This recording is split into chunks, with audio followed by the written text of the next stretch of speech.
today's topic is electric current. और ये जो टॉपिक है बहुत ही अच्छा टॉपिक है। इस इलेक्ट्रिक करंट के बारे में हम लोग डिस्कस करते हैं। इलेक्ट्रिक करंट क्या है? इलेक्ट्रिक करंट का मतलब होता है फ्लो ऑफ इलेक्ट्रिक चार्ज। जब इलेक्ट्रिक चार्ज फ्लो करता है तो वो करंट बनाता है। एग्जांपल के लिए जैसे किसी पाइप में अगर पानी फ्लो कर रहा है तो हम लोग क्या बोलते हैं, वहाँ पे वाटर करंट फ्लो कर रहा है। इसी तरह से किसी कंडक्टर पे अगर जब चार्ज फ्लो करे तो हम लोग क्या बोलते हैं कि उस कंडक्टर पे करंट फ्लो हो रहा है। तो उस करंट को हम लोग अच्छे से डिफाइन करके डेफिनेशन लिख लेते हैं कि ये करंट क्या है। इलेक्ट्रिक करंट का मतलब होता है flow in unit time, flow of charge through a given area in unit time, that is called electric current. इसका मतलब ये जो करंट, इसको हम लोग कैसे लिख सकते हैं? Current is equal to flow of charge, यहाँ पे चार्ज लिख देते हैं, डिवाइड बाई टाइम। ये जो एक्सप्रेशन हमारे पास आएगा, ये किसका एक्सप्रेशन आएगा? ये एक्सप्रेशन आएगा करंट। और इस करंट को जो हम लोग रिप्रेजेंट करते हैं वो आई से करते हैं। I it is equal to charge के लिए क्या बताया है? क्यू बताया है, और टाइम के लिए T. I is equal to Q divide by T. अब हमको ये भी बात पता है कि अगर इस करंट को हम लोग अगर इलेक्ट्रॉन के टर्म्स में लिखें, हमको पता है कि Q जो होता है वो NE के बराबर होता है। पिछले क्लास में हम लोग पढ़े थे। अगर हम लोग यहाँ पे Q के जगह NE को पुट करें तो हमारे पास अगला एक्सप्रेशन क्या आ जाएगा? ये आ जाएगा चार्ज के जगह NE जो यहाँ से लिखे हैं, टाइम के जगह T। ये इलेक्ट्रॉन के रिस्पेक्ट हमारे पास क्या हो गया? करंट हो गया। ये करंट जो है किसके टर्म में है? इलेक्ट्रॉन्स के टर्म में है। अगर हमको इलेक्ट्रॉन्स के टर्म में लिखना हुआ तो ये वाला फॉर्मूला लगाएंगे, नहीं तो ये लगा के फिर बाद में निकाल देंगे। अब ये करंट क्या है? ये करंट का जो SI यूनिट होता है वो होता है एम्पियर।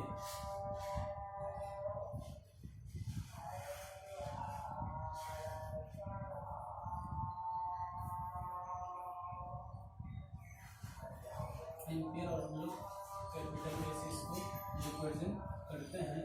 यहाँ से फॉर्मूला हम लोग क्या देख रहे हैं कि flow of charge divide by time है। यहाँ से हम लोग दूसरा डेफिनेशन क्या लिख सकते हैं? इसका दूसरा डेफिनेशन ये भी लिख सकते हैं। करंट का मतलब क्या हुआ? द रेट ऑफ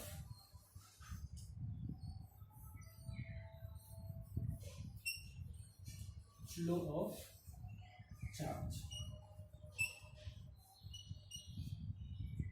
अभी करंट का ऐसा यूनिट क्या है? एम्पियर है। तो 1 एम्पियर का मतलब क्या होता है? 1 एम्पियर का मतलब हुआ अगर हमारे पास 1 एम्पियर का मतलब अब किसी वायर पे अगर 1 सेकेंड में कितना चार्ज फ्लो हो रहा है? 1 कूलम चार्ज अगर फ्लो हो रहा है तो उस वायर से कितना करंट फ्लो हो रहा है? 1 एम्पियर करंट फ्लो हो रहा है।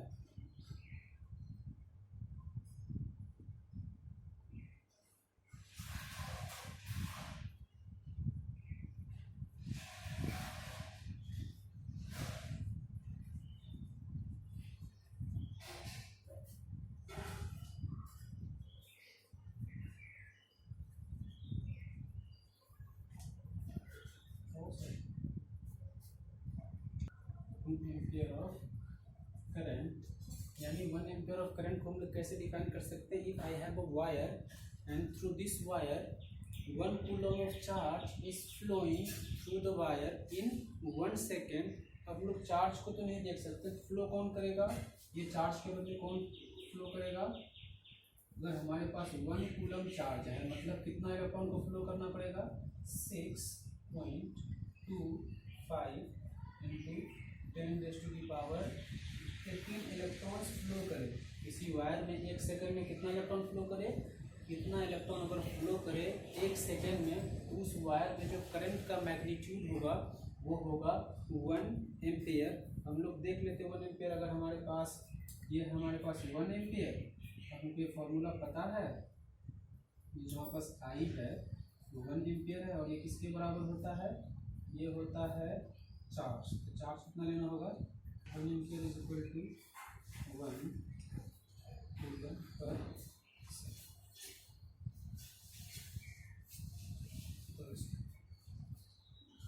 ये क्या है, ये कंडक्टर का ये जूम किया हुआ व्यू है। कंडक्टर को जूम कर दिए किसी वायर को। अब इस कंडक्टर में हम कोई पोटेंशियल डिफरेंस अप्लाई नहीं किए हैं। पोटेंशियल डिफरेंस जो मिलता है हम लोग को सेल से मिलता है, ठीक है। अभी इसके दोनों एंड्स पे हम लोग पोटेंशियल अप्लाई नहीं किए हैं, तो इसके अंदर इलेक्ट्रॉन्स क्या करता है, रेंडमली हर डायरेक्शन में मूव करता है। कोई इलेक्ट्रॉन इस डायरेक्शन में मूव कर रहा है, कोई इलेक्ट्रॉन इसके अपोजिट डायरेक्शन में मूव कर रहा है, कोई इलेक्ट्रॉन इधर मूव कर रहा है। यानी अगर हमारे पास कोई कंडक्टर रखा हुआ है और उस पर कोई पोटेंशियल डिफरेंस अप्लाई नहीं किए हैं, तो इलेक्ट्रॉन्स इसमें रेंडमली हर डायरेक्शन में मूव करता है। इलेक्ट्रॉन्स रेंडमली इधर भी मूव कर रहा है, इसके अपोजिट इधर भी मूव कर रहा है, इधर भी मूव कर रहा है, यानी सारे डायरेक्शन में इलेक्ट्रॉन्स मूव कर रहा है। इसका डायरेक्शन फिक्स नहीं है, इसलिए यहाँ पे जो नेट मूवमेंट होता है इलेक्ट्रॉन्स का, नेट मूवमेंट क्या है, 0 है, क्योंकि ये वाला मूवमेंट इसको खत्म कर देगा। तो नेट मूवमेंट क्या हो गया, 0। तो इसलिए यहाँ पे करंट का वैल्यू क्या हो जाता है, 0 हो जाता है। चार्ज तो फ्लो हो रहा है लेकिन इसका कोई डायरेक्शन फिक्स नहीं, रेंडमली इधर उधर मूव करते जाता है। अगर एक इलेक्ट्रॉन का हम लोग नेट मूवमेंट निकालेंगे तो मूवमेंट हमको कितना मिलता है, 0। इसलिए करंट क्या होता है, 0। ऐसा नहीं कि कंडक्टर अगर रखा हुआ चार्ज तो वहाँ भी फ्लो कर रहा है, चार्ज वहाँ भी मूव कर रहा है, लेकिन चार्ज का कोई डायरेक्शन फिक्स नहीं है। नेट मूवमेंट अपने पास कितना आ रहा है, 0 आ रहा है। यानी when potential difference is not applied across the ends of a conductor, the net movement of the electron in the conductor is 0, so the value of the current is 0। अब दूसरा case हम लोग क्या देखते हैं, दूसरा केस हम लोग क्या करेंगे, इसके दोनों एंड्स पे हम लोग पोटेंशियल डिफरेंस अप्लाई करेंगे। क्या अप्लाई करेंगे, पोटेंशियल डिफरेंस अप्लाई करते हैं। इस डायग्राम को कॉपी कर लो, हम अच्छे से डायग्राम बना रहे हैं।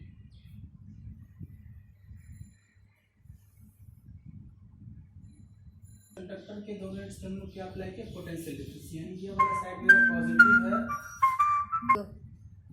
ये वाला साइड नेगेटिव हो जाएगा, तो कंडक्टर का जो हमारा ये साइड है ये हमारा क्या हो जाएगा, नेगेटिव, और ये वाला साइड पॉजिटिव। यानी जो पॉजिटिव साइड होता है उसका पोटेंशियल नेगेटिव साइड से ज़्यादा होता है। पिछले लेक्चर में हम लोग पढ़े थे, अगर जिसको प्रॉब्लम है वो लेक्चर जाके देख लेंगे। अब क्या होगा, फिर हम लोग ये भी पढ़े थे, अगर फ्री टू मूव चार्ज है तो पॉजिटिव चार्ज नेगेटिव की तरफ मूव करता है और नेगेटिव चार्ज किधर मूव करता है, पॉजिटिव की तरफ। तो हम लोग को पता है कि जो पॉजिटिव चार्ज होता है वो एटम के सेंटर में फिक्स रहता है ना बच्चों।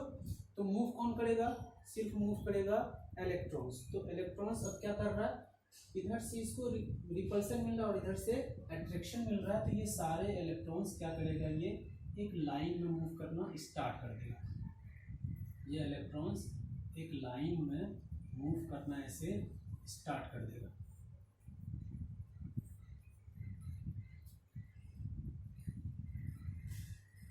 क्योंकि यहाँ पे इसको क्या मिल गया है, पोटेंशियल का डिफरेंस मिल गया है, इसलिए इलेक्ट्रॉन क्या कर रहा है, मूव कर रहा है। कहाँ से कहाँ मूव कर रहा है, लोअर पोटेंशियल से हायर पोटेंशियल की तरफ इलेक्ट्रॉन मूव कर रहा है। क्यों मूव कर रहा है, क्योंकि इस बैटरी इस कंडक्टर में पोटेंशियल डिफरेंस अप्लाई हो गया। अब हम लोग कह सकते हैं कि चार्ज के मूवमेंट के लिए जो रिस्पॉन्सिबल है वो कौन है, पोटेंशियल डिफरेंस ही चार्ज के मूवमेंट के लिए रिस्पॉन्सिबल है।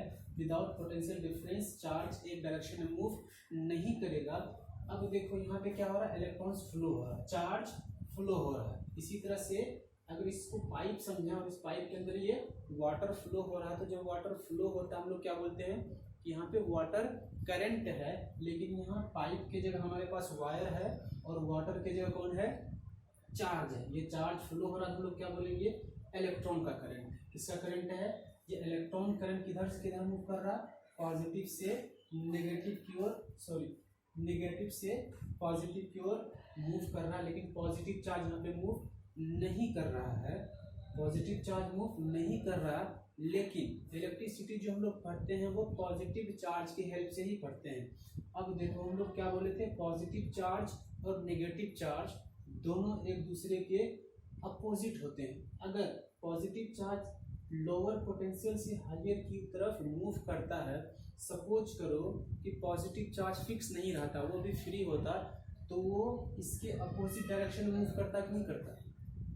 तो अगर पॉजिटिव चार्ज मूव होता तो वो पॉजिटिव से नेगेटिव की तरफ मूव करता, जिसको हम लोग बोलते हैं डायरेक्शन ऑफ द करंट। ये जो डायरेक्शन हमारा है ये कन्वेंशनल डायरेक्शन, इसको मान लिए, लेकिन एक्चुअली में मूव कौन करता है, इलेक्ट्रॉन्स मूव करता है। इलेक्ट्रॉन्स का मूवमेंट किधर से किधर है, इलेक्ट्रॉन का मूवमेंट है लोअर पोटेंशियल से हायर पोटेंशियल की तरफ, जिसको हम लोग बोलेंगे ये इलेक्ट्रॉन करंट का डायरेक्शन है। लेकिन हमारे पास जो कन्वेंशनल करंट है उसका डायरेक्शन कहाँ है, पॉजिटिव से नेगेटिव। ऐसा कुछ मूव हो नहीं रहा है, बस हम लोग ये मान लिए हैं कि इलेक्ट्रॉन लोअर से हायर की ओर जा रहा है, तो पॉजिटिव किधर से मूव करता, पॉजिटिव चार्ज हायर से लोअर मूव करता, क्योंकि इलेक्ट्रिसिटी का जब खोज हुआ था तब इलेक्ट्रॉन का खोज नहीं हुआ था। तो लोगों का ऐसा मानना था कि इलेक्ट्रिसिटी जो है वो फ्लो ऑफ पॉजिटिव चार्ज है, लेकिन जब इलेक्ट्रॉन का खोज हुआ तो ऐसा पॉजिटिव चार्ज मूव नहीं कर रहा था, मूव कर रहा था इलेक्ट्रॉन। तो हम लोग क्या लिख दिए, सिर्फ कन्वेंशन, एक वर्ड लिख दिए कि ये कन्वेंशन है कि पॉजिटिव चार्ज इधर से मूव कर रहा है, करंट इधर से मूव कर रहा है। यहाँ से हम लोग क्या लिख सकते हैं कि when potential difference is applied, when to higher potential,